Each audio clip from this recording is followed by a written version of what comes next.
Hi Eric, welcome. Hi Nina, how are you?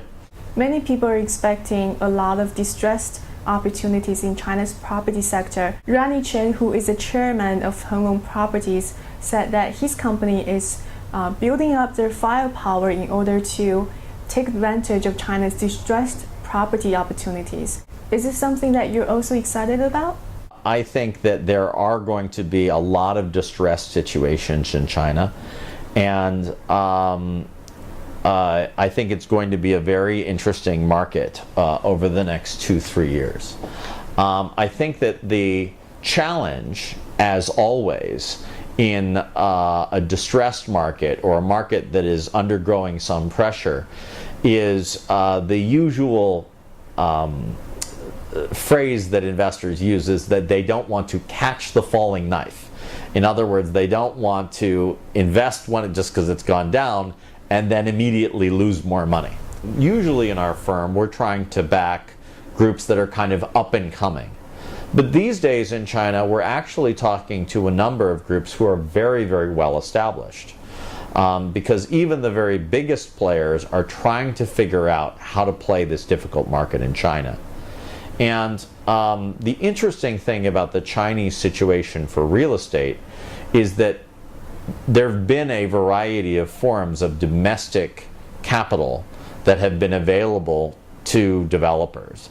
Obviously bank debt, but also the shadow banking system in China, domestic RMB-based private equity and private equity real estate funds, and of course, the larger groups could go offshore and tap dim sum bonds or tap domestic or foreign equity markets.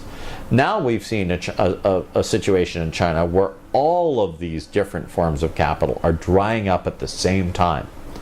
And I think that presents groups like us and the investors that we work with a very interesting opportunity to come in and finally sort of play a role as foreign capital.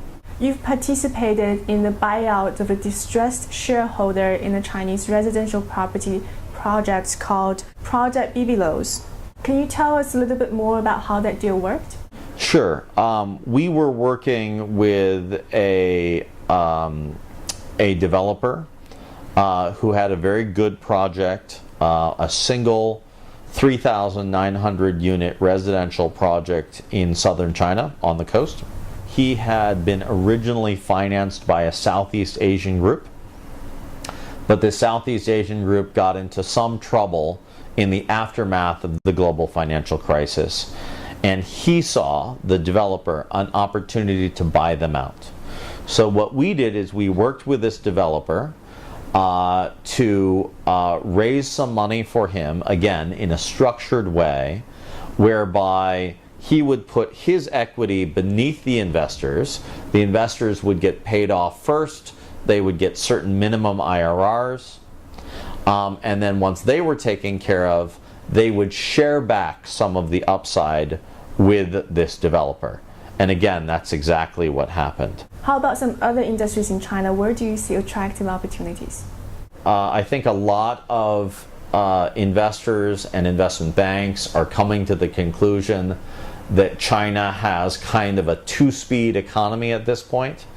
One speed of going very fast is things like e-commerce and healthcare, and one thing going very slowing down is more basic industry, steel, manufacturing, construction.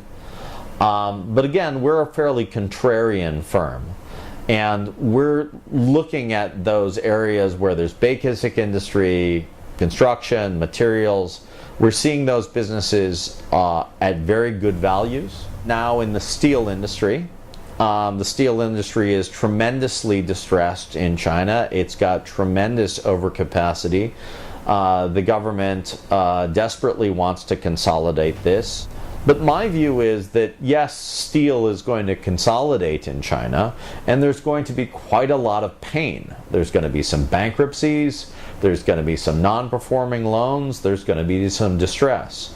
But ultimately, I believe that China is going to continue to be one of the most powerful and competitive steel producers in the world, and that Chinese domestic steel consumption is still going to be huge.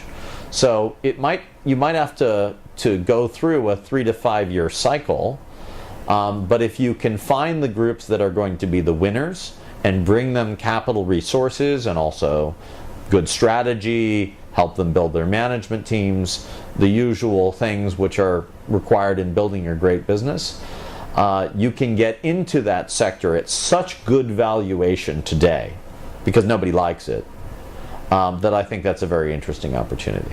What are the biggest risks in investing in this type of basic industries in China?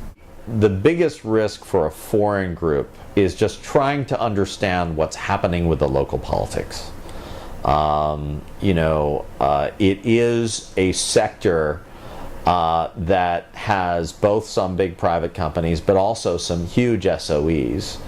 And it's just very challenging sometimes for a foreign group like ourselves, even though we're based in Hong Kong and around the region, and trying to figure out